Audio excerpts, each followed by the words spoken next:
अच्छा स्वामी जी, मैं थोड़ा है जानना चाहता हूँ, अभी वर्तमान में आप जो है आयुर्वेद का भी सही इलाज कर रहे हैं लोगों का, और योग से भी कर रहे हैं। तो अभी आयुर्वेद में किस प्रकार के इलाज आपने, जो कठिन इलाज है, तो किस प्रकार के इलाज अपने यहाँ पर करे? किन लोगों के इस तरह के इलाज है जो कहीं और संभव नहीं थे और आपके यहाँ आके वो हुए? देखो, आज जो हम देख रहे हैं पूरे विश्व के अंदर, अभी पिछले दिनों आपने देखा होगा कोरोना नाम की बीमारी है। जी जी। और उससे अनेकों लोग हमारे बीच से चले गए। कुछ हमारे परिचित भी थे, कुछ अपरिचित भी रहे होंगे। जी जी।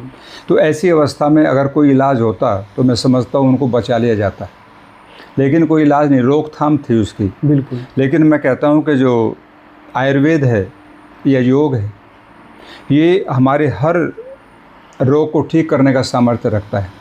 महर्षि चरक, सुश्रुत, वाग्भट, जितने भी हमारे प्राचीन ऋषि मुनि हुए, जिन्होंने हमें एक ऐसे ग्रंथ दिए जिनके अंदर हर रोग की चिकित्सा है। लेकिन दुर्भाग्य की बात है, हमने उस पर काम ही नहीं किया, और काम न करने का परिणाम ये हुआ कि हम उससे दूर होते चले गए, और आज व्यक्ति उससे बहुत दूर है। लेकिन इस कोरोना के समय से जी, जिन भाई बहनों ने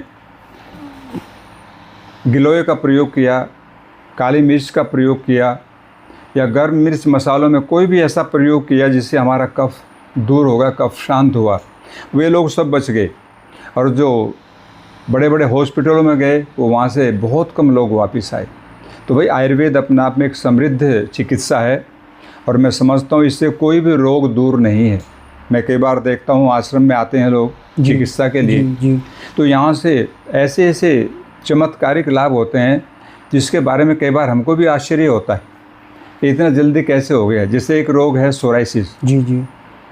उसका कोई, मैं समझता हूँ इलाज तो है, लेकिन जो व्यक्ति दूर दूर तक घूमते हैं, चिकित्सा करा चुके आते हैं, उनको कोई लाभ नहीं हुआ, लेकिन यहाँ आने के बाद उनको लाभ मिला। आजकल हम देख रहे बहनों में ओवरियन सिस्ट हो रही है, फाइब्रोइड्स हो रहे हैं। अच्छा सर। वो लगभग बहनों में काफ़ी मात्रा में, अगर आप 100 बहनें लेंगे तो उसमें आपको 70-75 में ये प्रॉब्लम मिलेगी, और इसका कोई इलाज नहीं।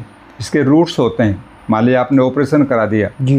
कोई, काफ़ी बहनें हमारे पास में आई कि हमने तो ऑपरेट कर दिया, और कुछ दिन के बाद में फिर डेवलप होगी सिस्ट।